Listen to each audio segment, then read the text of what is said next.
Housewives, lo admito, la paciencia no es lo mío. Desde esa receta en el horno o los tapones eternos de la ciudad. Pero hay esperas que sí valen la pena, como cuando pido algo por T-Pack.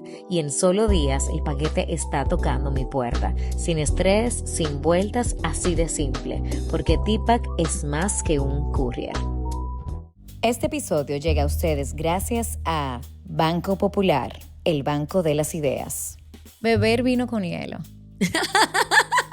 ¿Qué opináis, amiga mía? Si yo no tengo cómo enfriar el vino, yo me quiero beber mi vino, yo le voy a poner, claro que le voy a poner hielo al vino. Bienvenidos a otro episodio de The Housewives Society. Hoy tenemos a una invitada que repite, sí señores, yo creo que no hemos tenido esta oportunidad en varias ocasiones. Yo creo que esta es la segunda vez que repetimos una invitada. Y estoy hablando de Annelei Cáceres, una mujer amante del mundo de los vinos. Me atrevería a decir que una de las mujeres que más sabe de vinos en nuestro país. Y vamos a hablar un poco de ese tema. Vamos a hablar de vinos, vamos a hablar de todo lo que es la industria gastronómica de nuestro país, porque esta mujer valientísima ha decidido crear un concepto muy único de un restaurante que yo espero que ustedes se animen y visiten luego de todo lo que vamos a hablar en este episodio. Espero que ustedes lo disfruten.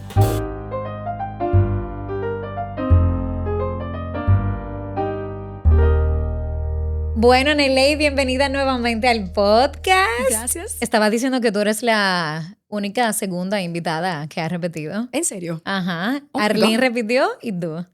¡Qué honor! Ajá. De verdad. Y hoy estás aquí porque vamos a hablar de tu mundo. Ok. Bueno, uno de tus tantos mundos, pero yo creo que una de las cosas que yo creo que más te apasiona y que tú has sabido enseñarnos a todos, que es una de tus grandes pasiones, que es el mundo extraordinario de los vinos. ¿Cómo tú llegas a ese mundo? Huepa, buena pregunta. La historia me encantaría que fuera como un poquito más cool. Más movie. Exacto, como dije, bueno, y lo que pasó fue que me enamoré locamente de un enólogo y nada que ver. Pero no. Nada que ver. Yo vivía siempre por un rato en República Dominicana y la verdad es que yo luego de adulta entiendo y entrando a la industria que bebemos mucho, pero para mí nosotros no bebíamos nada como nación, porque yo vengo de una familia que bebe cero. Ok. Por muchas cuestiones, pero sin embargo, de verdad, no se bebe. Y cuando me mudo a Londres, me doy cuenta de que yo vivo en una sociedad alcohólica funcional. Ojalá no haya ningún británico ofendido. Yo creo que al contrario, es un halago para ellos. Claro. Óyeme, pero se bebía en el brunch, se bebía al mediodía, a veces no se comía y se bebía una pinta de cerveza. Yo no, obviamente, yo me hubiese emborrachado en 30 segundos. Pero resulta que empecé como a entender que necesitaba una bebida de agarre, o sea, como de decir, cuando voy a un sitio, ¿qué puedo pedir? Beber. Y aquí yo exploré con el vino, porque tenía unos amigos que, de verdad, de la familia, que le gustaba muchísimo el buen vino, pero yo no era muy bebedora. Voy a una cata de un chico estadounidense, que todavía recuerdo hoy la botella, y cuando llego a esa cata me doy cuenta de que el vino no era lo que yo pensaba, no era una bebida alcohólica, era tanto más, y recuerdo muy joven haber invertido lo que para cualquier otro amigo o familia era un gasto en una caja, 6 botellitas. Pero era un vino que para mí en ese momento era, y más sin conocer, relativamente caro. Y era un californiano, además, en Londres, o sea que aún más caro. Pero te estoy hablando de un vino que en esa época puede haberte costado $60 la botella. O sea, para mí eso era, y una persona que no sabe de vino, pero a mí me cautivó, me prendó, y de ahí en adelante empecé a estudiar. Y literalmente nunca he parado de estudiar. Tú sabes que yo te iba a preguntar que cuál fue ese vino que te enamoró del mundo del vino. Y fíjate que tú sola me hablas de que así es que llegas a eso. Sí.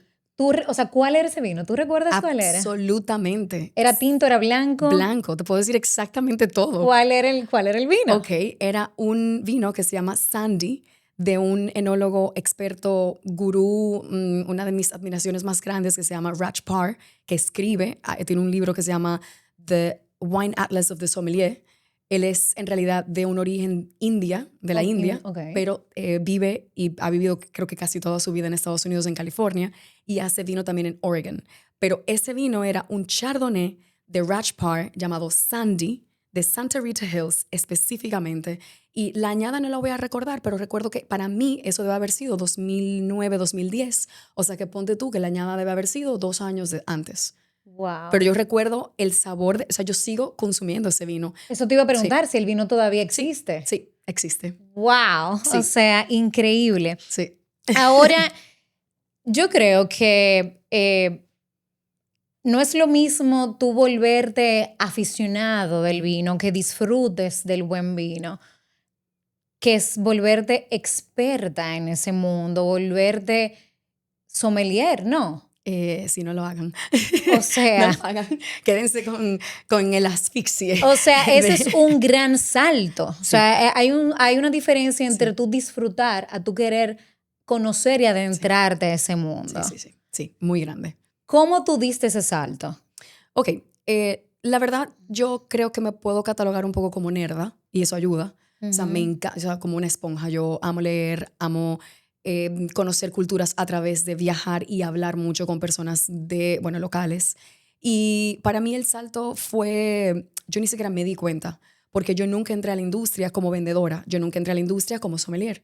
Yo nunca entré a la industria con nada más que una alta curiosidad, porque además tenía un trabajo de banca en Londres que necesitaba tener un poco de expertise para sacar a clientes, ¿no? Se le dice Claro, entertainment. claro. Para yo poder entretener esas buenas reuniones, yo necesitaba, según yo, tener Saber qué cierto, claro, brindar. que al final muchas veces en la banca tú eliges el más conocido, la etiqueta más famosa o el vino más caro. Ujú. Pero a mí me entraba esa curiosidad de entender de qué se trataba esto y por qué. O sea, ¿por qué? ¿Por qué esa etiqueta era eso? ¿O por qué ese vino iba con aquella comida? Entonces, mi salto no fue un salto de, bueno, mira, esta va a ser mi carrera y esto es lo que yo voy a hacer. Fue una continuación de acciones pequeñas que me llevan a descubrir un amor que yo no sabía que tenía por la gastronomía en general y que eso luego hace que yo le dedique una gran parte de mi vida al estudio constante de una parte científica, una parte histórica, una parte sociológica, ¿no? Hay tantas cosas detrás de, pero así fue, no fue premeditado, no fue, ojalá yo haber pensado, es que yo desde que nací sabía que quería hacer, no, no, Ujú. Y nunca ha sido no. mi caso. Y mi pregunta, y me da muchísima risa, porque o sea, tú estás como llevando mi curiosidad tan espectacularmente, porque yo te iba a preguntar Qué algo. linda. Nosotros, los que a mí yo amo el vino y lo Yo lo sé. disfruto mucho, Y muchos buenos y vinos. muchos buenos vinos, pero muchas personas no saben lo que hay detrás de una copa. Mm. ¿Qué hay detrás de cada copa de vino? Carla, mira, cuando yo me di cuenta que yo no sabía nada y que yo empecé a saber un poco más, fue cuando yo hice la vendimia, mi primera vendimia, en el 2023. Porque mucha cosa de leer, muchos exámenes, mucho saber, mucho servir, mucho asesorar. Pero cuando tú entras al campo y tú entiendes lo pequeñita que tú eres dentro de ese mundo, tú te das cuenta de verdad de lo que hay detrás de una copa, de una botella. Yo te diría, detrás de una botella hay muchas cosas. No podemos ir por una etiqueta. Y a veces es verdad que uno bebe etiquetas. Pero también me puedo ir por las veces que uno bebe historia. Me puedo ir por las veces que uno bebe un líquido natural, ¿no? Que viene de la naturaleza. Pero al final del día es una interpretación de alguien que produce un vino a través de una línea de trabajo enorme. A ver, esa es mi opinión. Ujú. Y que de alguna manera sabemos poner en escena lo que la naturaleza quiere brindar ese año a través de una copa o de una botella. Entonces, ya ahí deja de ser, sí, se trabaja mucho. No, cuando yo me quité el sombrero fue cuando yo tuve que trabajar laboratorio, levantarme a las 4 de la mañana, hacer vendimia y recortar plantitas como una persona que nunca lo había hecho, además. Claro. Porque tampoco puedo decir que fui sabiéndomelo todo, al contrario. O sea, yo, como decimos aquí, guayé. Claro. Yo limpié pisos, limpié barriles, limpié tanques de acero inoxidable. O sea, literalmente todo lo que había que hacer, yo quería sumergirme para poder honrar el trabajo que yo hacía. Porque Ujú. muchas veces nos dicen, el jefe tiene que saberse todo de la A a la Z. Yo no era que era jefa, pero Claro, yo hablo por algo como el vino. claro. Entonces, no sé, y me conectó también mucho esa inspiración de irme a indagar más mi viaje a Sudáfrica. Sudáfrica. ¿Te acuerdas? Claro. Que yo hice solita, solita, Ujú. literalmente, o sea, qué locura, pero sí me fui sola. Y eso volvió a enamorarme. Ahí conecté con mucha gente, vi muchas tierras que en teoría no deben estar haciendo vino porque se supone que no estaban tan sanas para producir buenos vinos y están haciendo cosas increíbles. Entonces, oye, perdóname porque me fui, Ujú. pero No, no, tu no, no, pregunta no. de qué hay detrás de una copa, hay demasiado. O sea, hay una poesía que para mí es eso. Al final del día es una interpretación. O sea, tenemos nosotros la oportunidad de interpretar la naturaleza a través de una botella y luego como sommelier, como servidor para el cliente, a ese cliente final que lo disfruta con un momento X. Entonces, eso. Sí, y también hay una parte que yo creo que subestimamos mucho y es el tiempo. El tiempo que hay detrás de cada botella. Sí. Donde la mayoría de los grandes viñedos que nosotros popularmente conocemos tienen, o sea, generaciones, 3, 4 generaciones, 5, Ay, 6, sí. 7, 8 generaciones, y van creando como que ese néctar perfecto, ese néctar de dioses. Ahora bien, ¿cuál es el néctar de dioses de Aneley? Uy, Dios mío, qué duro. Yo Si sé que tú- tú tienes, yo sé que tú tienes más de un hijo. Yo sé que tú tienes una hija y un hijo. ¿Cuál es tu néctar de Dios de ellos No, dos? te voy a dar una pela, no, esa pregunta no. Ajá, exacto, exacto. Es lo Así se mismo. siente. Sí, sí. No, mira, sí, la verdad sí. Sin embargo, uno siempre logra como reducirlo a algunas uvas o algunas regiones. Ajá. Yo creo que para mí es muy emocional. Yo creo que cambia mucho. Tal vez contigo me quiero beber algo muy diferente que con otra persona que tal vez conoce menos. Claro. Tú sabes, pero no porque el otro sea menos, sino porque hay Sí, una para forma. que también para tener como que la conexión en el Claro, momento claro. de... Entonces, ¿qué te digo? ¿Cuál es mi néctar? La verdad, yo amo la uva Riesling, específicamente alsaciana, o sea, francesa más que alemana, pero también no es cierto que es en su totalidad, porque me encantan, o sea, me encantan los Rieslings alemanes también. Entonces, me iría por ahí. Ahora mismo, si tú me preguntas, estoy tratando de ver qué estoy bebiendo mucho. Hay un vino que me encanta, que es un vino espumoso que se llama Domaine Carneros. Viene de Carneros y está, digamos, hecho por una casa de champán con el mismo método y todo lo demás. Sin embargo, yo no soy la más fanática de burbujas. Pero mira como ahora mismo me tiene cautivada un vino que tiene una añada específica, o sea, que no es non-vintage. Claro. Y me parece genial. Pero si soy más de tinto o de blanco, o sea, si me tengo que ir con una uva tinta, me iría con... Ay, que no puede ser. Pinot Noir o Garnacha. Sí. Sí, sí, Como la sí. garnacha. Sí. Entonces, no sé, ay Dios, qué aburrido. No te puedo decidir que de No, verdad... yo sé, no, ningún aburrimiento. O sea, es porque no es lo mismo para uno que puede disfrutar o valorar o apreciar a una persona que sabe de tanto, que tú has probado muchas cosas. O sea, tú has probado de todo. Porque como tú... Me falta. No, pero por ejemplo, yo que no sé necesariamente lo que conlleva, lo que requiere, aparte de, me imagino, estudiar mucho, etcétera, pero sí sé que hablamos que tú tenías que tomar unos exámenes o Sí, tomaste unos sí, exámenes. sí, Y sí. recuerdo que esa mujer estaba hasta con nervios. No, con nervios no, o sea, pero yo vivía con nervios. Ellos nunca se fueron. ¿Esos exámenes para qué eran? Básicamente yo me quiero preparar para cursar el programa más importante del mundo que se llama Master of Wine, donde, bueno, está Master of Wine y está Master Sommelier. Yo prefiero la parte intelectual, que el sommelier, o sea, la parte del sommelier también tiene muchísimo de intelectual, pero me voy más por el Master of Wine. Y eso es un programa que solo tienen algunas 400 algo personas en el mundo. Ok. O sea, literalmente es nada. Es bastante difícil entrar. Hacerlo requiere de muchísimo tiempo, muchísimos estudios y muchísima inversión económica. Claro. Entonces, yo vivo tomando cursos, haciendo preparaciones, tomando asesorías, porque hay que estar acompañada en ese proceso. Ok. Y esos exámenes eran con la WSET, que es exacto, tú la conoces, la institución que además yo represento aquí. Y nada, me toca cada vez que puedo ponerme a exponerme a Claro. uno de mis miedos. ¿Cuál es la diferencia entre un sommelier y un, como quien dice, master of wine o un experto en vinos? Ok. O sea, ¿hay alguna diferencia? Ok, entonces si lo partimos en dos, sería lo más fácil, o quién sabe si en tres. Una parte, y te lo voy a poner, ¿verdad? Para que se entienda totalmente. Una parte tiene que ver, si empezamos desde el inicio, con la naturaleza. Entonces vamos a decir que el enólogo, que es una de las palabras que también se usa, es el que hace el vino y el que más tiene, además del viticultor, una conexión con la confección del vino, Ok. desde que es una plantita y su terreno hasta que llega a la botella. Luego, un sommelier sería una persona que necesita estar dedicado al servicio, porque al final la palabra lo que te dicta es un servicio de alto conocimiento. Ya. Entonces, el sommelier siempre va a tener que estar ligado a un butler.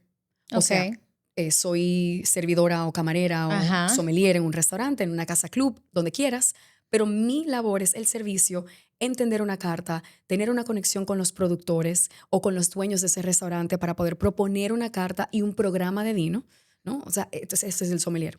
Y luego viene la parte de experto en vino o Master of Wine o Master Sommelier, donde verdaderamente tú estás haciendo un poco más de periodismo. Es una parte un poco más profunda en la intelectualidad, ¿no? Entonces, aquí hay mucho de escribir, mucho de investigar, mucho de conocer cosas que tal vez no están tan a la vanguardia ahora. Entonces, yo lo dividiría así, en naturaleza, servicio e intelectualidad. Ok, perfecto. Y bueno, la diferencia entre Master of Wine y Master Sommelier sería que uno se dedica más al servicio. Exacto, y otro más como a la parte intelectual. Educadora, claro. Embajadora, etcétera. Sí. Hablando de educadora y hablando de esta organización que tú también representas y que eres la persona, vamos a decir, que puede certificar o contribuir a las personas que quieran especializarse o adentrarse, mejor dicho, de una manera más formal al mundo del vino. No es lo mismo tú disfrutar a modo personal y tú, por tu deseo de aprender, nutrirte, a pasarle el conocimiento a otras personas. Sí, no es lo mismo. ¿Tú has encontrado en la parte de educar también como que una pequeña pasión? ¿Qué te ha brindado esa parte de enseñar a otras personas? Mira, qué linda la pregunta, la verdad. Yo no sabía que me gustaba y la verdad sí, me parece, pero yo soy una, digamos, maestra un poco como, yo no soy exigente porque para mí la gente tiene que decidir por sí mismo si ese es su interés y qué tanta profundidad le va a dar a un tema. Pero sí, me gusta ser escuchada, digamos, o sea, que mi tiempo no se vaya al desperdicio. No me gusta tener alumnos que están solamente cherchando porque al final yo no soy la más barata, claro. tú sabes, entonces como que estamos perdiendo el tiempo y... Claro. Entonces, ¿qué te digo? Yo con eso encontré que es un repaso para mí, que hay una forma de yo siempre ver las cosas a medida que más las enseño y las repito. A veces hay personas que tienen una forma de aprender diferente y yo tengo que adaptarme a ella, por ende yo descubro formas nuevas de ver un punto de vista que ya yo tenía según yo realizado. Exacto. Y sí me pasa con la parte de la educación que tuve que aprender la metodología de la WSET, de la WSET, porque son muy rigurosos de no sobreexplicar, no adelantarte a los cursos. O sea, si tú eres nivel 1, de nivel 1 yo no debo darte información de nivel 2. Ahí me parece que hay dos cosas. Una, venderte el nivel 2, pero dos, no confundirte, porque aquí hay mucho de variables en el vino, ¿no? Que es el clima, que es el suelo, que es la altura. Entonces, por ahí va la cosa y yo tuve que hacerme muy británica a la hora de leerme todas como los módulos, y de la forma, porque a ti te dan un curso para aprender a enseñar el curso. Claro. O sea, yo tomé semanas de cómo enseñar el curso de la WSET en vinos. Increíble. Cuando lo enseño yo, es mucho más ligero. O sea, podemos hablar, podemos salirnos del tema, es mucho más anhelé y mucho más, digamos, salvaje. Sí, tiene más tu sello. Sí. El otro es, o sea, no importa que tan aburrido sea, esto es lo que hay porque te toca un examen. Hay que cubrirlo todo. Claro, Entonces, claro. sí. Tú sabes, Anilei, que yo considero, y es mi opinión personal particular, que tú eres la mujer que más sabe de vinos en nuestro país. Dios mío, qué carga. Qué bien, gracias. Es mi percepción personal. Y siento que en nuestro país es una industria muy marcada o donde hay mucha presencia masculina y hay muy poca presencia femenina. Sí. Porque la realidad es que el mundo de los vinos es un mundo complejo, no es tan sencillo como podemos pensar. Tú, cuando viniste de Londres, que te integraste vamos a decir, a la parte comercial o de este mundo, yo siento que nosotros las mujeres tenemos como que una sensibilidad diferente. Sí. Y nuestra sensibilidad siempre nosotros como que la vemos, no importa el sector que sea, como sea, donde sea, y siempre aportamos algo y sumamos algo. La verdad, claro. Tú como mujer, en una industria tan masculina, aquí en República Dominicana, ¿qué sientes que hace falta para que las mujeres se motiven más a interesarse y también volverse a lo mejor o sommelier o Master of Wine? Tú vienes con unas bombas hoy. Mira, ¿cómo respondo eso? Yo creo que lo primero sería no victimizarnos. Hay un campo Claro. y tal vez no tengo que trabajar doble, pero al final aprendemos doble. Exacto. Entonces, lo primero que yo hice fue nunca compararme. En un mundo de hombres, yo me di cuenta después que estaba dentro. Te lo juro. O sea, yo me di cuenta luego que estaba dentro. Ok. Yo diría, ¿qué hace falta? Hace falta perderle el miedo y quitarle los títulos a las cosas. Hace falta dejar de pensar que porque es un mundo masculino no hay una entrada femenina. Hace falta que también de parte del cliente, y nos pongo a nosotros primero para no ser, Claro. tú sabes, pero hace falta que un cliente entienda la contribución que tal cual tú dices hace una mujer a un mundo tan sensible y tan poco tangible. Al final del día tú tocas Es muy el vino, pero al subjetivo. final del día lo que tú sabes, lo que tú provocas en una explicación de un vino, lo que tú sientes al beberlo, lo que tú puedes expresar es muy sutil, es muy romántico, es muy, o puede no serlo, pero entonces ahí sí que viene ese toque femenino. Entonces, ¿qué nos falta? Nos falta atrevernos. Y yo creo que está pasando. O sea, yo creo que está pasando. Yo creo que yo tengo compañeras que éramos, o sea, trabajábamos juntas anteriormente y que ahora han tomado mucho de lo que también hacía yo. Claro. O sea, están sí, Quieren encargándose. adentrarse Sí, y lo están al haciendo mundo. muy Muy bien, bien. muy, muy bien. Claro. Y fíjate que aquí voy a tocar un tema muy, tal vez, controversial y tú sabrás si lo editas o no. Yo no edito nada. Este es bueno, su pues, territorio. Usted está en casa. Habla en confianza. Mejor me callo. No te calles. Con eso quiero decir, tal vez, ok, me voy a lanzar, lo voy a decir, tal vez también lo que hace falta es que dejemos de ver el servicio como algo de un estrato social únicamente y que empecemos a verlo como una carrera. Nuestro país vive del servicio. Nuestro país vive del turismo, vive de, ¿no? Entonces, a medida que vayamos entendiendo la importancia que todos, en todas las clases sociales podemos contribuir, yo creo que las cosas van a ir cambiando. Claro. Hablo del deporte, hablo del servicio, hablo de muchísimas cosas que cuando las ves con un poquito de perspectiva, te das cuenta que hay solo una clase social participando de ella. Y que bueno, porque entretiene, ¿verdad? Claro. Y además pone a la gente a trabajar en algo bonito. Pero yo creo que hay que lanzarse a entender que esto es una carrera, que se puede hacer carrera, como en otros países. En otros países, claro. Sí, es una carrera. Y nosotros, y no sé si es una percepción, pero yo veo, por ejemplo, que en la actualidad hay mucha presencia de personas extranjeras en la parte de servicio, Totalmente. etcétera, que son personas preparadísimas, Totalmente. bien, pero claro, vienen de otra cultura Sí. donde se ha normalizado de que eso es una carrera, es una gran carrera que tiene mérito igual que cualquier otra. Totalmente. O sea, el metredí del Celler de Can Roca, el sommelier de todos estos restaurantes, Claro. esas personas son estudiadas, ya sea universidad o no, han hecho carrera de años y años y años. O sea, Ferran Centelles es una persona que ha dedicado su vida a escribir las enciclopedias del Bulli. O sea, estamos hablando de que son carreras. Claro. O sea, que ahora es educador, que ahora es básicamente celebrity. Pero quiero decir, sí se puede. Y aquí nos va a tomar más tiempo porque todavía nos falta, pero definitivamente se puede. Claro que se puede. Ahorita tú mencionaste por arribita la parte como que de la gastronomía, que te encanta, que te fascina. Y yo siento que nuestro país ha tenido momentos diferentes gastronómicos. Sí. Y nuestra gastronomía es espectacular. Aquí hay lugares donde tú comes espectacularmente. Pero tú, al vivir un tiempo en Londres y en ese momento cuando tú viniste, también viniste con otra perspectiva de lo que, cómo funciona o cómo funcionaba en ese momento allá y llegaste aquí, porque estamos hablando que tú viniste ¿en qué año? Yo tengo casi 6 años o 6 Exactamente. años aquí. Pero yo siento que con honestidad, de algunos 8 años para acá, siento como que la industria gastronómica ha cambiado, hay más oferta, etcétera, y como que hay, vamos a decir, que un poquito más de criterio que antes. Pero cuando tú llegaste aquí, ¿tu único objetivo era enfocarte únicamente en la parte de vinos o tú viniste a ver qué es lo que ibas a hacer con tu vida? Déjame yo beber agua. Mira, Cuando yo vine, la verdad, yo venía de una, digamos, poquito de turbulencia, porque en Londres yo trabajaba para la banca en un momento, para una empresa de capital privado que se llama Blackstone, Y luego, en un momento cuando se vendió esa parte del portafolio a un fondo soberano chino, una amiga y yo pusimos un bar de vinos y restaurante en Londres. ¿Qué pasa?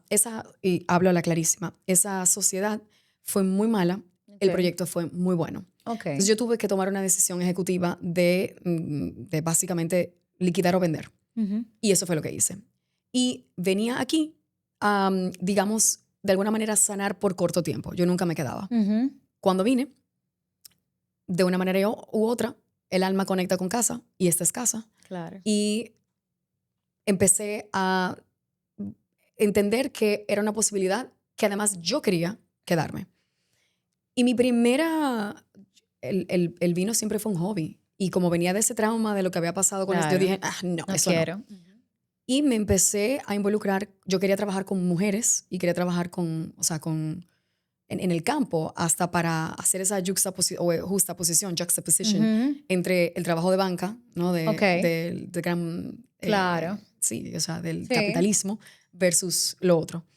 Y resulta que lo hice por casi un año con una señora que lidera una fundación que se llama Sur Futuro, una persona excepcional, con un proyecto excepcional. Y literalmente me surgió que Joan Roca y los hermanos llegaban aquí a una cena y alguien sabía que yo estaba en el país y me buscan para ser la mano derecha del equipo mientras estuvieron aquí. Y mi casa previa, que es la gente de Manuel González Cuesta, me ofrece trabajo, pero yo no estaba preparada. Y yo decía que no, y que no, y que no, y que no había forma, hasta que finalmente logramos algo, ¿no? Y eso entonces siguió decidiendo el curso de mi trayecto aquí. Pero nunca fue premeditado venir aquí a hacer nada con vino. Al contrario, todo lo contrario. Yo vine aquí a trabajar en cosas sociales, nada que ver. Y termina, como siempre, decidiendo porque mi divinidad. La vida decide que tu vida es el vino. Ya. Y yo tengo muchas teorías con eso, ¿eh? Sí, ¿por qué? Bueno, porque como te digo, yo tengo una familia que no bebe y yo creo que vemos el alcohol como algo bien, como el alcohol. Y resulta que yo, que me doy cuenta más adulta que soy la oveja negra de la familia, en el muy buen, soy muy orgullosa. Sí, claro. Me doy cuenta que agarro sin darme, porque esto fue el otro día que yo hice esa realización. Veo que yo agarro algo que es un miedo relativamente de mi familia y lo vuelvo, lo transformo en algo totalmente, o sea, casi sanando, ¿no? Como curando. Y termino siendo una persona que no bebe tanto, aunque la gente jura que yo debo beberme 10 botellas al día y vamos a dejarlo así, vamos a decir que sí. Pero la realidad es que no. Que no. Entonces es como eso, o sea, claramente yo vengo al mundo, según yo, el cuento, a transformar ciertas cosas, ¿no? Creencias. Wow. Y a curar cosas y a sanar cosas, claro. Comenzando por mí. Claro. Por mí misma. Ahora, Nelly, yo tengo que aprovechar que tú estás aquí y que muchas personas que están escuchando este podcast no necesariamente saben mucho del mundo de los vinos y están interesadas o lo disfrutan, les gusta, pero no saben, ¿verdad? Un poco de nada. ¿Cuál es... Tú que tienes otra perspectiva y que tú ves, porque tú das catas, compartes con personas, hay personas que te consultan, ¿cuál es el error más común que tú ves que una persona que quiere adentrarse al mundo del vino comete? Es chulísimo, para mí es súper fácil. Para mí el error más fuerte sería dejarse intimidar por un mundo que saben que desconocen. Si ya tú estás dando el paso de hacer un curso y yo que tengo años en la industria no dejo de estudiar, date el permiso de ser una persona abierta a no tener que demostrar que sabes. O sea, lo que yo más veo es gente que llega a un curso habiendo hecho supuestamente toda la tarea y voluntariando toda una información que en realidad no manejan, no dominan, y al final desaprovechándolo. O sea, para mí lo más importante es relajarse y aprender a través de explorar. O sea, vamos a beber, vamos a hablar, vamos a ver si te gusta o no. Exacto. Pero el error más grande para mí es esa constante competencia con demostrar que yo sé mucho. Que yo sé mucho. Porque al final esto es vino, esto es agricultura, esto no tiene nada, o sea, tú no sí. Bueno, hay un poco de ciencia y magia. Claro, pero que al final del día, lo que quiero decir con eso es que no es tan esnovista, que no pasa nada, que si tú no... A ver, es muy esnovista y ese es el problema, pero que no tiene que serlo. Que si tú no sabes, nadie, yo no voy a pensar que, wow, qué persona tan Claro, poco no, eso culta. no te suma ni te O sea, resta. Al no, final del día eso no, para nada, claro. para nada. ¿Cuáles vinos son amigables? O sea, para buscar una palabra, amigables Sí, para una persona que quiere comenzar a aprender Ujú. o a comenzar a adentrarse a disfrutar vinos, pero que sean como amigables. Una persona que no Claro, necesariamente es muy conocedora claro. y que quiere comenzar a mojarse los pies. Ok. Definitivamente los espumosos, me parece que aunque son ácidos, cuando tienen un poquito de azúcar residual, siempre son como bien vivos. O sea, me parecería que entrar por ahí no estaría mal. Me alejo de los rosados, porque los rosados mucha gente, aunque piensa que son ligeros, mucha gente le tiene miedo. O sea, como que entrarle a alguien que está aprendiendo con un rosado es como bombardearlo con información, porque la gente siempre piensa que va a ser dulce o que es para mujeres, o sea, como que tiene esa connotación, ¿no? Claro. Yo diría que yo me fuera por uvas que tienen balance y su confección, o sea, la del vino también tiene balance. Cosas muy queridas aquí, albariño, tempranillo, aunque parezca muy clásico, muy típico, yo creo que lo que habría que hacer es no acelerarse. Uno le da a una persona introduciéndose al vino lo que entendemos que puede gustarle para seguir como que tirándole Claro, como esa soga. creciendo arriba Sí, y de que vayan eso. creciendo, que no sea una cosa de Claro. es que lo odio, o sea, porque yo te voy a dar el mejor vino del mundo que tiene no sé cuánto tiempo añejado, que tal vez tiene un amargor que a una persona que no le gusta, que viene del whisky o que viene del ron, que son bebidas o dulces o muy amaderadas. Entonces vamos a profundizar un poquito más. Ok, ¿qué te gusta a ti? Bueno, entonces déjame conectarte con esto acá. Entonces yo diría que son vinos más fáciles de beber. Si es blanco, para mí en este país, albariño. O sea, como que Eso no tiene ese falta. dulzón, esa fruta madura, todo el mundo le gusta, es muy popular, entonces tú no te sientes como que estás bebiéndote algo extremísimo. Y luego tinto, definitivamente Pinot Noir, Cabernet Sauvignon de California, porque tenemos que saber que el que empieza en el mundo del vino típicamente quiere buscar algo agradable en el paladar, no quiere ser como galleteado. O sea, no necesita Claro, algo más sutil. que sea, y aunque eso es un vino fuerte, sigue siendo un vino que, digamos, es agradable en el paladar. Claro. Entonces, sí, yo pienso que para introducirse, vinos sencillos. Sí, Muy bien sencillos. sencillos. Em, si yo, o sea, ok. Viene dura. No. Iba a ir dura, pero voy a llegar a la Ok, ok, dureza ok. ahora.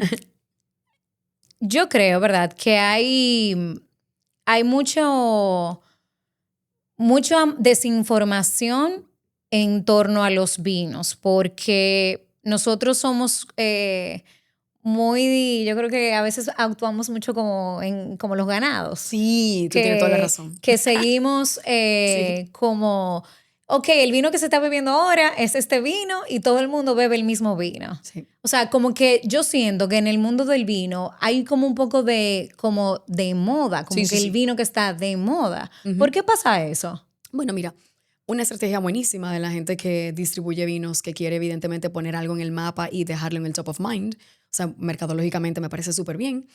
Si le busco el pero, que todo siempre tiene blanco y negro, ¿no? O sombra y luz, yo diría que lo que eso hace es que generaliza el paladar de una persona, o de una nación, o de una comunidad, o de lo que sea.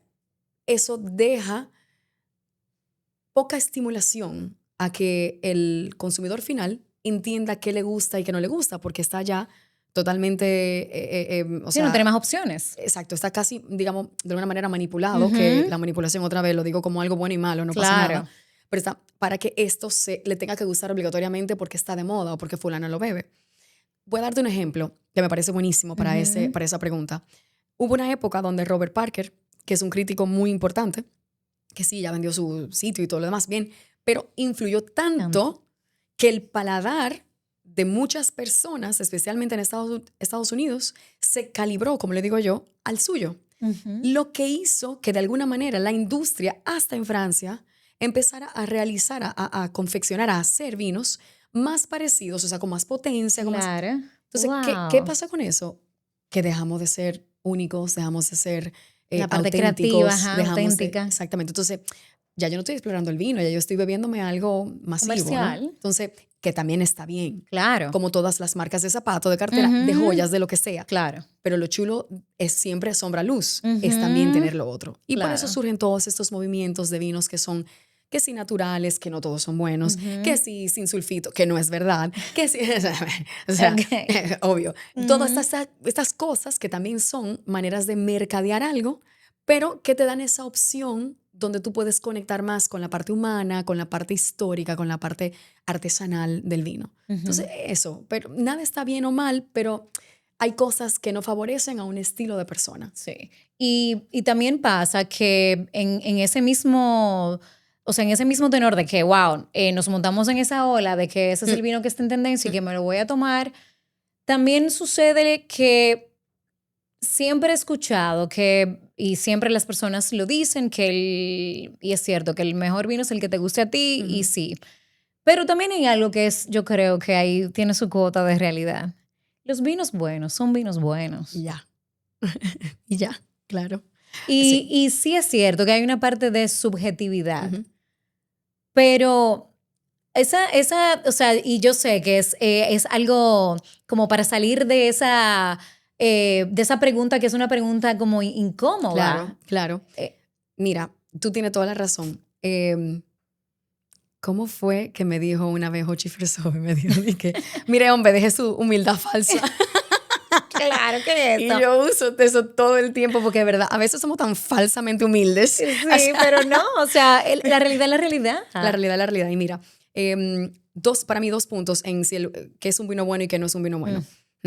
Es verdad, el que te gusta es el que es bueno para ti. Lo entiendo perfectamente. Ahora, eso trae una posición cómoda porque no hace que tú te salgas de tu zona de confort, pero también tú dirías, es el vino. Esto no es una necesidad porque yo me voy a salir de algo que ya me gusta. Lo entiendo. Si estás claro de eso, entonces bien. Si lo haces porque estás siendo de alguna manera como que influenciado, pues entonces piénsalo otra vez. Ahora, aquí es donde yo vengo con una información importantísima en el mundo del vino por la cual yo decido vivir. El vino, cuando está hecho para un consumo ultramasivo y no se protege ni la comunidad que lo hace, ni la tierra que lo crece, lo nace, automáticamente para mí es vino malo. Porque un producto natural que no paga suficiente a sus empleados, que abusa o explota a extranjeros que hacen su vendimia, que no hace lo que tiene que hacer para proteger la tierra y dejar el descanso digno para que una vid pueda sanar de cierto modo. A ver, la vid dura muchísimo tiempo, Claro. pero ¿cómo se llama? Cuando el terreno se empieza a abrir, la erosión que podríamos causar, todo el sistema de riego mal hecho o lo que sea que no estamos haciendo para contribuir hace que muchas veces, mientras más barato yo pago un vino, yo más estoy abusando y desprotegiendo lo que me da a mí el fruto a beber, Claro. ¿no? Entonces, para mí eso sería la parte más importante. En una botella de vino, imagínate que si lo ponemos fácil, 10 pesos me cuesta la botella, que te la doy yo a ti, tú me la compras a mí en 10 pesos, Carlos. Bueno, si tú te fijas, esa botella necesita vidrio, etiqueta, tinta para la etiqueta, corcho, cápsula, muchas veces tienen también sellitos, ¿ok? Luego venimos con el líquido. Yo necesito barriles o tanque de acero inoxidable, mano de obra, etcétera, etcétera, etcétera. Si de esos 10 pesos yo te estoy pagando 8 para hacer esa botella, me quedan 2 para el líquido. Pero cuando yo te pago 50 y a mí me sigue simplemente costando lo mismo 8, entonces tú haces la diferencia. Claro. Yo tengo ahí 42 pesos en líquido. O sea, yo le estoy poniendo más al producto final. ¿Me doy a entender? Sí, sí.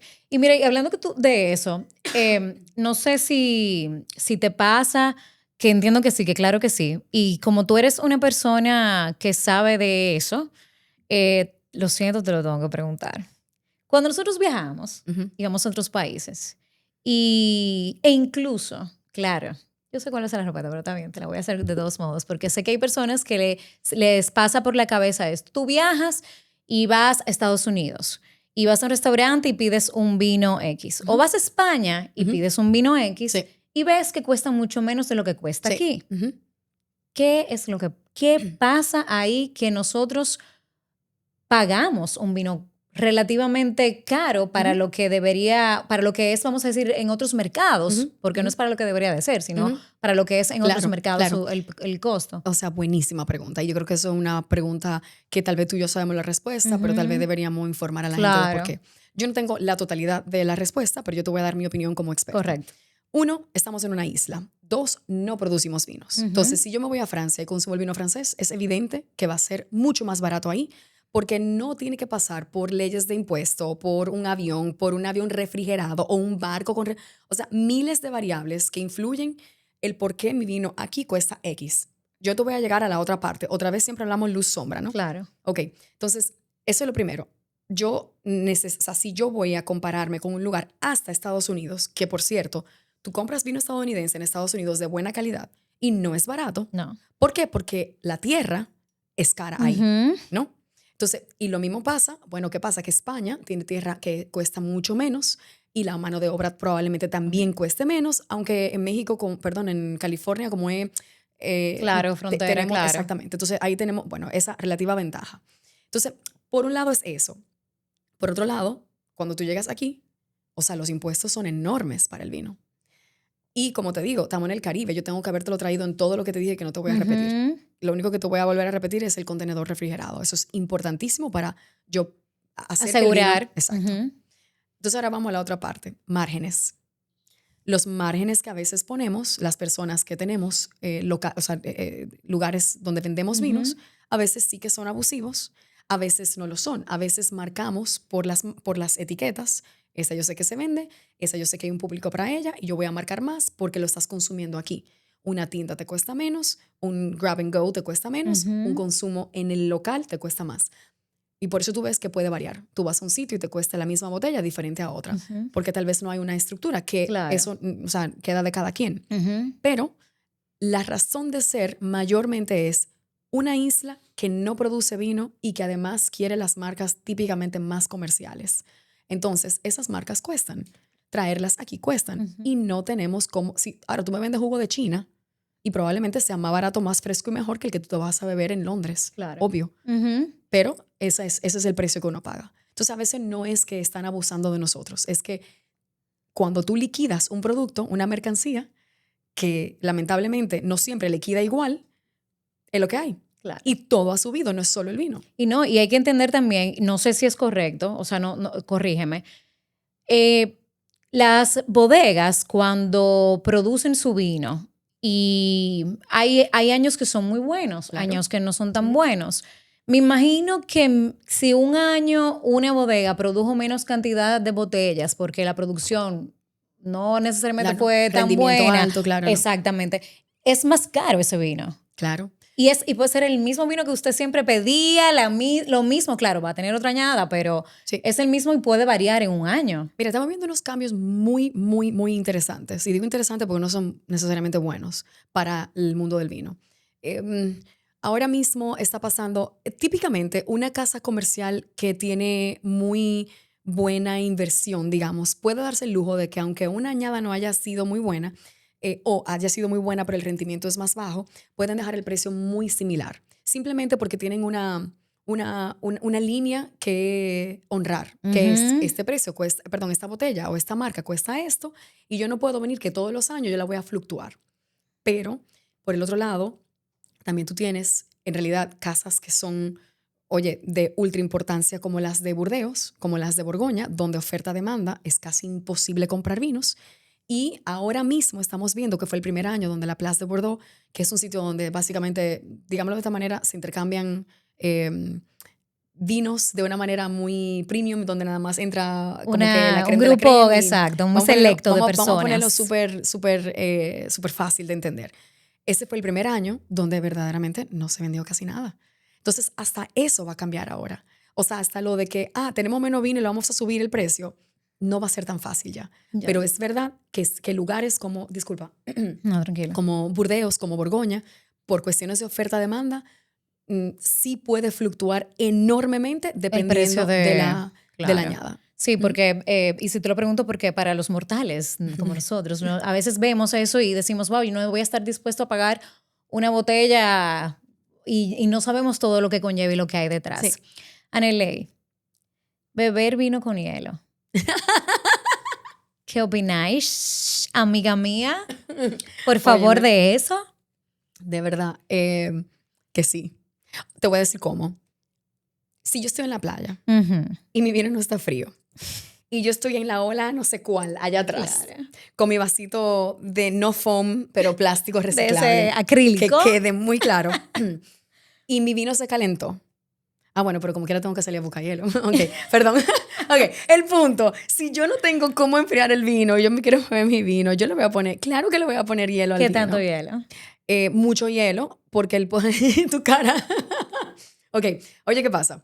Si le pongo poco hielo, se va a diluir porque la temperatura del vino está muchísimo más alta. Entonces me va a aguar el vino. Claro. Si le pongo mucho, lo muevo rápido como si fuera un cóctel y lo saco, me va a seguir diluyendo un poco, pero por lo menos no es tan traumático. Traumático.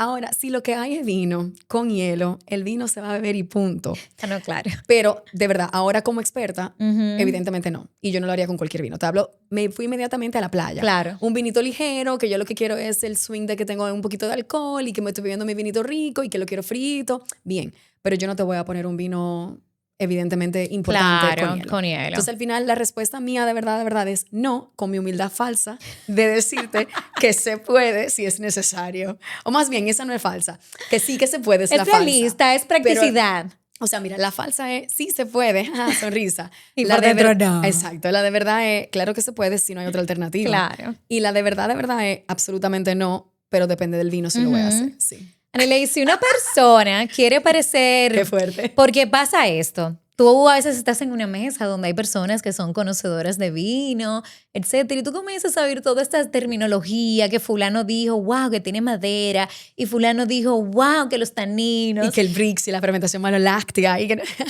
¿Cómo? O sea, y te lo digo una pregunta que puede sonar súper de a chiste, pero es de verdad. Porque a veces tú estás hasta en un almuerzo de trabajo y te toca sentarte con dos personas que saben mucho de vino y tú estás que tú no puedes decir nada. Entonces, ¿qué términos, o sea, son, por ejemplo, términos muy frecuentemente usados que pueden ayudarte a no quedar mal parado? Vamos a hacerle un vocabulario a tu público. Claro. Mira, yo creo que en el vino no se esfuerza tanto. Entonces yo creo que sería como más cuestión de uno decirlo como pueda. Te lo juro. Y a veces eso causa, cuando uno tiene esa personalidad, causa mucha risa. Pero es verdad que a veces uno no se siente cómodo de hacer el ridículo y a veces uno siente que con el vino lo puede hacer. Yo te diría que palabras que ayudan mucho y cuidado, porque si existe la persona que podría pasar que te diga, ah, sí, ¿qué tú quieres decir con un vino redondo? Y tú no sabes qué contestar. Por eso digo, vamos a usar palabras que uno sepa cómo contestar el por qué lo estoy utilizando. Entonces, para mí, amaderado, asegúrate de que haya madera. Afrutado, asegúrate de que haya menos madera, un poco más de ligereza en el vino. Estoy hablando llano, ¿no? Claro. Si digo ácido, asegúrate que lo que digas es que no está tan balanceado, porque ese vino está muy ácido, no es una connotación positiva. Entonces yo diría, si queremos buscar las positivas que te hacen ver como alguien más conocedor, exacto. Ok, este vino está en buen balance. ¿Por qué? Porque el que te pregunte, usted le va a poder decir, pues a mí me parece que la fruta y el ácido y el alcohol están en balance. Check. ¿Apuntaron? O sea, claro. Exacto. Entonces, está en balance. Es un vino de calidad. Y cuando te digan, pero claro que no. Bueno, pues mira, la verdad es que yo lo siento muy integrado. ¿Quién va a decirte que no? Pues esa es tu percepción. Ese es un vino suave. Ahora, no esté masticando el vino. O sea, el tanino con los dientes negros. Exacto, que es muy suave el vino. Claro. O sea, no. Pero sí, tú, o sea, este vino es un vino suave, un vino equilibrado. Esas son palabras que son fáciles de interpretar y además de explicar en caso de que nos toque. Pero no podemos empezar a hablar de que, bueno, lo que pasa es que el tanino es muy alto. ¿Qué es el tanino? Mira, el tanino... ChatGPT me lo dirá. Exacto. Claro. Entonces, y si quieren, o sea, el tanino no es que es difícil, o sea, literalmente. No, pero me encanta, o sea, tú dices 3 palabras que son, o sea, son una herramienta que uno puede tener en su bolsillo. Neutras magníficamente. Sí, joven. Cuando no se siente muy funky, muy raro, joven. No era joven, pues mira qué bien, wow, pues parece muy fresco. Ya. Pero es verdad, o sea, claro. Yo tengo una pregunta que yo sé que muchas personas... y de verdad, yo te digo que puede sonar súper chistosa, pero es una realidad. Claro. Muchas personas dicen, van, ¿cómo yo voy a hablar? ¿Qué yo voy a decir? Pero Carla, yo me he sabido sentar en mesas donde yo me siento la más pequeñita porque admiro mucho a las personas que saben de vino y literalmente a mí me encanta. Claro. Y yo misma me puedo sentir intimidada. O sea, literal, así como de decir, ok, ¿qué fue lo que él quiso decir con...? Bueno, me pasó en Vendimia. Había una palabra que se empezaba a utilizar mucho, tensión. Y yo agarré y le dije como a 4 personas que me la mencionaron, ¿Qué tú quieres decir con Con tensión? eso, claro. ¿Y a qué se referían? Ok, la tensión, y eso otra vez, lo chulo de esto fue que nadie me dijo la misma respuesta. Es muy Se parecen, subjetivo, claro. Se parecen. Pero esa tensión es esa parte de cuando el vino está en la boca y tú no sientes que está necesariamente como adormecido. A ver, es una forma de explicarlo para mí. Para mí tensión es esa parte de estar muy vivo aquí, Ajá. en las mejillas, esa parte de tú sentir que hay algo que está dinamizándose en la boca, ¿no? Que hay algo que no es necesariamente tranquilo, que no es un vino que pasa desapercibido, que es un vino que casi sigue reaccionando en la boca. Wow. O sea, tiene esta tensión que tiene que ver con la acidez, que tiene que ver con la estructura del vino. Claro. Entonces, ahí es donde voy. Si, yo pude haber empezado a decir, sí, tensión. Sí, pero yo no, tengo pero saber el trasfondo que hay. Perdón, mira, me lo hiciste tú a mí. Me acabas de preguntar, ¿qué es eso? Sí. Entonces, al final, yo tengo que estar preparada para poder... Y no te puedo decir, mira, la tensión es cuando el vino es muy altamente ácido. O sea, no lo es. Claro, es porque también hay una parte de sensación. Una parte totalmente de, o sea, ¿a dónde va? ¿A dónde está ese retrogusto? Claro. ¿A dónde se extiende el vino? ¿Qué siento? ¿Cómo dinamiza mi boca? ¿Dónde está esa tensión? No es un vino normal. A ver, un vino normal, pero no es un vino de estos que pasan desapercibido o que son muy redondos o que son muy acaparadores del paladar. No, es un vino que te hace algo, ¿no? Claro. Mira, Neley, sí, asimismo como en el mundo gastronómico está la parte como que del umami, ¿verdad? Sí. En el mundo del vino, vamos a decir, ese equilibrio, que no sé si en el mundo del vino debería de existir, como que ese equilibrio perfecto, donde, ¿verdad? Todo esto, pero si una persona quiere, digamos, o qué fórmula, qué características tiene un vino bueno. Ok. Me encanta porque me parece que para ti entonces un vino cuando tiene algo de umami te gusta. A mí me encanta el umami, o sea, sí. A ver, un vino bueno, ¿cuáles son sus características? Tiene todo que ver con el equilibrio y el balance. Si un vino es, digamos, bueno, muy bueno, porque hay muchas cosas que son buenas, pero que son buenas para una ocasión, ¿no? Sí. Estamos hablando de que tiene un balance entre fruta, alcohol, acidez y estructura. Ok. O sea, cuerpo, ¿no? Si mi acidez es tan alta como para que mi fruta no se sienta, yo tengo un vino que es demasiado ácido.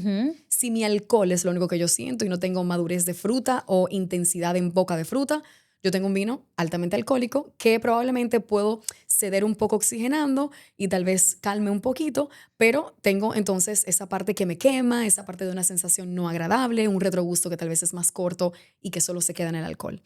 Entonces, para mí un vino bueno es, sí es verdad, el que te gusta, pero sí hay una estructura. Y por eso uno toma exámenes y por eso entonces un vino bueno tiene un equilibrio entre una acidez que la necesitamos, esa estructura. Un vino demasiado afrutado es un vino casi juguito azucarado. Claro. O sea, no tiene ningún sentido. Un vino sin alcohol, entonces obviamente ya pierde la definición de vino. Sí. Entonces es eso, es como buscar ese balance perfecto que no siempre existe y que además es muy de uno, o sea, porque a mí me encanta la acidez. Gastronómicamente, para maridar, yo necesito acidez. O sea, es una de las cosas que yo más necesito. Entonces, si a ti te gusta menos la acidez, pues tal vez para ti un vino que es altamente ácido no es bueno. Y entonces, pero estructuralmente hablando, debe ser equilibrado. Hay un equilibrio entre suficiente fruta y una fruta definida. O sea, no es de que yo ahora mismo te estoy hablando genéricamente. Claro. Pero genéricamente es fruta. Ahora, si yo te hablo de ciruela, la ciruela es negra o roja, la ciruela es madura o es joven, la ciruela es acompotada o es fresca. La ciruela, ¿cuánto tiempo tiene si su refrigeración es fría o no? O sea, todo eso es una parte de la sensación que me lleva a mí a un punto de entender, mientras más azucarada, más madura, más acompotada, pues yo voy a necesitar... Ya yo sé algo que le equilibre del otro lado, claro. Acidez. Ya, por ley yo sé que tengo alcohol. Sí. Si tú me estás hablando de una fruta como esa, tengo alcohol. Necesito acidez, porque si no yo voy a beber un jugo alcohólico. Sí. Entonces, es eso. Es estructura, depende de la fruta, depende del clima, y ahí es donde viene el enólogo. A saber cómo hacer de esa interpretación esa botella. Claro.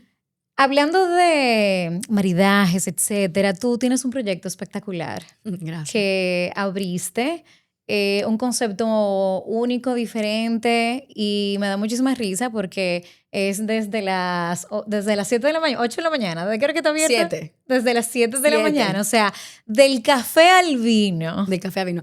Tenemos doble personalidad, nos transformamos en el día. Camaleónicos. Bipolares. Verema 23. ¿Qué es? ¿Por qué el nombre? Ok, muy bien. Verema 23. Vendimia en catalán y fue mi primera vendimia en el año 2023. Ay, voy a llorar, qué bello. Sí, y la verdad, vendimia no era una palabra ligera, porque cuando tú piensas en una vendimia, y aquí vamos a llorar las dos, no te prometo que yo no voy a llorar. Bueno, yo lo voy a intentar. Ya yo no puedo más con la garganta sin voz y además, o sea, si lloro yo no se me entiende nada. Qué risa. Pero para mí y eso ahí como libro de texto, ¿no? La vendimia es esa oportunidad de cosechar todo el trabajo de un año y los esfuerzos de un año. Digo un año porque vendimiamos una vez al año y hay sitios que vendimian 2 veces al año. Qué gran oportunidad. Sin embargo, para mí significaba como, o sea, era como conceptualizar ese amor por todo lo que a uno le pone pasión y esa vida que existe de muchas formas, porque una vid tiene no sé cuánto racimo de uva, Claro. no sé cuánta ramita, no sé cuánta hojita, necesita mucho cuidado, o sea, no vive sola, necesita del clima, necesita... Y al final es vida. O sea, la vendimia es literalmente el motor de la vida. Bello. Entonces a mí me parecía que era bonito identificarlo de esa manera. No lo he contado, o sea, yo no lo he contado, pero, o sea, yo siempre digo vendimia en catalán y punto, pero literalmente vendimia es tanto más que disculpa la palabra, de cosecha, ¿no? Sí. Es un trabajo en equipo, es una locura, ¿no? Y entonces luego tú cosechas esos frutos. Me parecía precioso porque parece que estoy ya cosechando los frutos. Están dando sus frutos. Y la verdad es que te voy a decir algo, todas las personas que han ido me han hablado maravillas, bueno, de la comida, del lugar, Gracias. de todo. O sea que yo les invito a todas las housewives que están oyendo, que hay desde delicioso, o sea, que hay un brunch que ustedes no pueden ir, que la comida en general está espectacular, que los vinos son, o sea, una locura. O sea, que de verdad estoy muy, muy feliz por ti en este proyecto y en este momento de tu vida. Gracias, de verdad. Que creo que, bueno, sembraste tus semillitas y ahora estás en la parte de vendimiando. No, estás en la cosecha. Estamos en cosecha. Estás en cosecha. Sí, estamos en Estás cosecha. en cosecha. Aneley, antes de terminar, yo quiero... Pero algo, perdóname, yo tengo que decirte que lo del café, porque el café de verdad también requiere de mucho esfuerzo y conocimiento. Claro. Entonces, por eso hicimos un café para que de verdad, o sea, el cafetero de verdad vaya a beber buen café. Un buen café. Sí. Claro. O sea que, pero no es que estamos bebiendo mira, vino de las 7 de la mañana. El mundo del café y del vino tienen sus semejanzas. Sí, tienen mucho Al paralelismos. final también, exacto, vienen de la tierra, hay su cosecha, hay igual una vendimia. Se cata. Exactamente, es magnífico. Sí, no, totalmente. Claro. Aneley, si tu vida fuera una cata, Epa, ¿cuál sería la nota más persistente? La resiliencia. ¡Me gusta! Pero espérate, porque entonces Sí, una así cata. mismo. Pero en la cata, si mi vida fuera una cata, ¿cuál sería la? La nota como que estuviera más consistente dentro de los vinos que... Ok. Pero la resistencia me pareció espectacular. ¿Verdad que sí? Porque esa es como la fuerza de tu poder. Me encantó. Sí, me encantó. Sí. Yo me quedo con esa. Si a ti no te molesta. A mí me encantó. Okay. Eso estuvo perfecto. Ok, ¿cuál ha sido tu mayor brindis hasta ahora? Wow. Wow, ¿qué te pasa, oye? ¿Cuál ha sido mi...? Carla, yo creo que ponerme en mi puesto todos los días, o sea, yo podría decirte todo lo bonito de agradecimiento y no sé, sí, es verdad, pero vieja, yo de verdad me tengo que trabajar todos los días y el hecho de yo saber que yo no he llegado, pero que voy por buen camino, yo creo que mi brindis, el motor de todos los días, para yo... Cuando tú piensas que tú llegaste, ya tú no tienes nada más que hacer. Entonces, de verdad, para mí es como saber que yo no he llegado y disfrutarme lo que pasa ahora, que se me hace difícil, ¿oíste? O sea, el nivel de estrés, pero estamos bien, resiliencia. ¿Qué te emociona hoy más que nunca? Tú estás pasada, de verdad.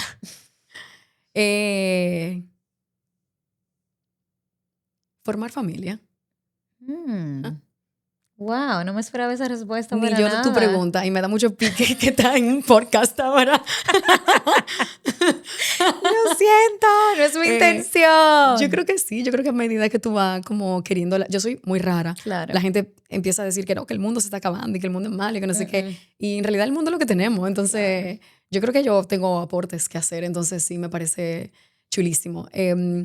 Pero, porque todo lo demás yo me lo vengo disfrutando con mucho estrés. Claro. O sea, no soy No. con Pero mucho las estrés. cosas requieren esfuerzo, estrés, sacrificio, etcétera, para Pero lograrlas. sí, la respuesta tiene que ser de lo más profundo Me de mi encanta. ser, que no era planificada.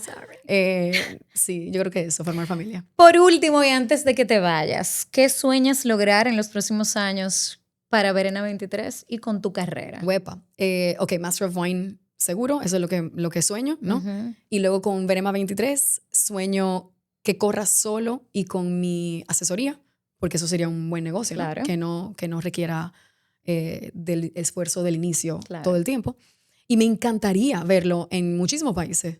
O sea, me parecería fenomenal que haya una forma de poder extenderlo a esos curiosos en varios sectores de República Dominicana, pero también en el mundo, sí.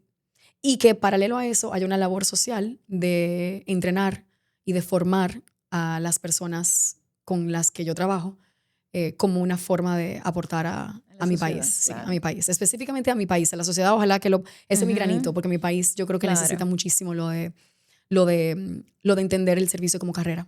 Sí. En ley. Si es por mí, nosotras amanecemos aquí hablando del mundo del vino. Tan linda, Tú sabes que me encanta y siempre hablar contigo de ese tema. O sea, me apasiona porque a ti te apasiona y tú lo transmites. Gracias. O sea, a ti se te sale Sí. por los poros. Yo te deseo demasiados éxitos. Gracias. Yo siento que tú tienes la capacidad de dedicarle el tiempo a las cosas que para ti son importantes y siempre han dado Gracias. sus frutos. Verema Baloa también lo va a dar. Así que, de verdad, éxitos, amiga. Thank Me you. encanta verte en esta faceta ahora de emprendedora, de todo. O sea, Sí, ya no te lo paso ya, finalmente. Y no, de verdad, muy contenta y te deseo mucho, mucho éxito. Gracias por Gracias. estar aquí. Voy a llorar de yo verdad. Señores, gracias a ustedes por habernos acompañado. Espero que se animen, por favor, a ir a disfrutar de un cafecito y se quedan pasadía bailable hasta la noche y beben vino allá. Ella ha pasado. Te lo creo. Y no, de verdad, gracias a todos por acompañarnos y nos vemos el próximo martes en otro episodio de Houseway Society. Bye bye. Este episodio llegó a ustedes gracias a TPAC, más que un courier. Banco Popular, el banco de las ideas.